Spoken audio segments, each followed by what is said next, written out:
Hey everyone. Next topic, free speech. Well, we all have the First Amendment, the protected right of free speech. But we also understand that you cannot walk into a crowded theater and yell fire because of public safety concerns. You might start a stampede. So we do have the First Amendment, we do have free speech, but we also have the responsibility of being responsible with the way that we use our free speech. And I'm not suggesting that we should ban free speech because it's ugly. In fact, that's the very reason that we have free speech. It's not there to protect nice speech. It's there to protect some of that really ugly speech. So it's better to have it out there than have it suppressed. But there are certain rules and there are certain regulations and parameters for how you can use your free speech. So I'm watching the unfortunately the lamestream media over the weekend, and as we've all been seeing, especially in the past year and a half during the presidential campaign, and now that Trump's president, we see it ramped up even more. It's this blistering attack on Trump 24/7. And at the same time, we see the media showing us the protest in the streets, showing us the marches and all the pushback against the things that Trump is doing now that he's been elected president. He's following through on what he said he would do.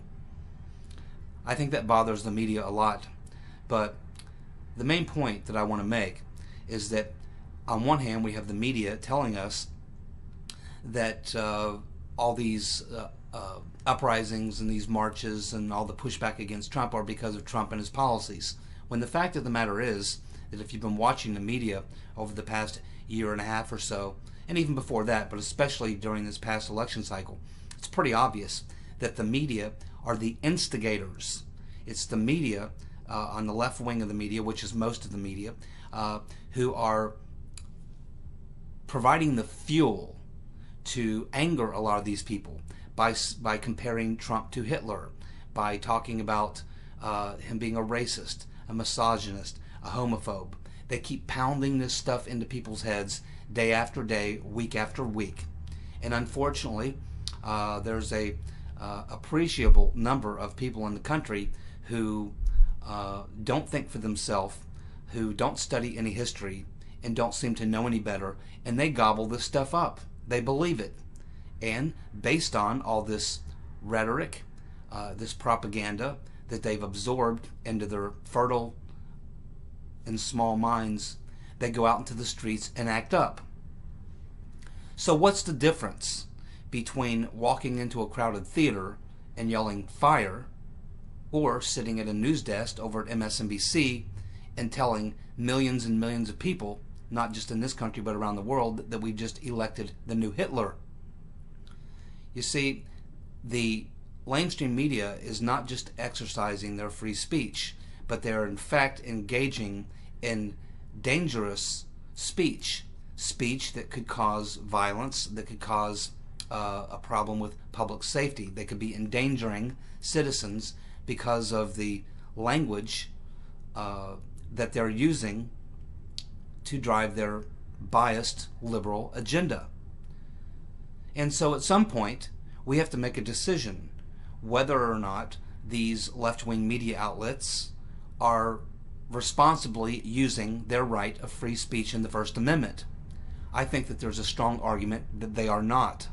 I think that they are yelling fire in a crowded theater. And ultimately, the repercussions, I think, will ultimately fall back on them. They can continue to blame Trump, and there are unfortunately quite a few people who will believe that, but there's many more who will not. And it's just a matter of time that if the media continues what they're doing, they are going to cause a really serious incident where you are actually going to have possibly a lot of people getting hurt, possibly even getting killed. This whole thing is going to eventually boil over. And when it does, and we have to go back and re-examine what happened, I think that we're going to find that a lot of this violence was caused because of the irresponsible behavior on behalf of the liberal media and how they used their right of the First Amendment, their right of free speech. They used it in a way that was destructive, not constructive. They have every right to criticize a president or anyone, but there's a way to do it that's professional and honest, and they are not being professional or honest. They're ultimately yelling fire in a crowded theater. This is what they are doing, and that is illegal. So I would like to see, personally, the mainstream media is very fortunate that I'm not the president. They're fortunate that Donald Trump is the president. While he does call them out, he hasn't gone after them the way I would.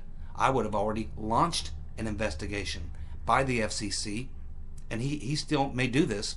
I would have the FCC begin to look in to these media organizations to see if they are behaving legally and responsibly. The FCC issues broadcast license. It may be time to reevaluate the type of license that we make available to the mainstream media. Maybe we could break down those licenses into news or entertainment. And the only way that you could get a license for a news corporation is if you simply report news. And those who choose to be on the other side, the people who comment on the news, would then be entertainment. And I think that that may be one step that we could take. We need to take a look at how we license these media corporations and what their responsibilities are to be in compliance with the license that they hold. Clearly, what we have going on is a problem, and it's just a matter of time before a lot of people are going to end up getting hurt or killed. And it will be because the irresponsible use of the First Amendment rights of the media. Remember, the media, originally, they were supposed to be the watchdogs of government. But now, what they are is nothing more than a propaganda operation with a lot of bias. They are not news organizations. They certainly aren't honest. They aren't truthful. And if I were the Attorney General or the head of the FCC or maybe the FBI, I would be looking into these news organizations to see if they are yelling fire in a crowded theater. And if they are, they're guilty of a crime and therefore must relinquish or have taken away from them the broadcast license that they have abused. That's my take on it. If you like my take on it, go ahead and give me a like or a thumbs up. Share this with your friends in social media and give it some thought. Always appreciate, too, comments in the comments section. So I just like to give my opinion, but I enjoy the discourse. I don't mind people making comments if they disagree with me. I think that's fantastic. A lot of times it gets me to rethink my position, and I'm very open-minded in that way. So the point of the topic of this video, you cannot yell fire in a crowded theater. The mainstream media is doing that. They're going to continue to do it unless they are held responsible and accountable for what they're doing. And I think that's something that needs to happen. Alrighty? Y'all take care, and we'll see you next time. Bye.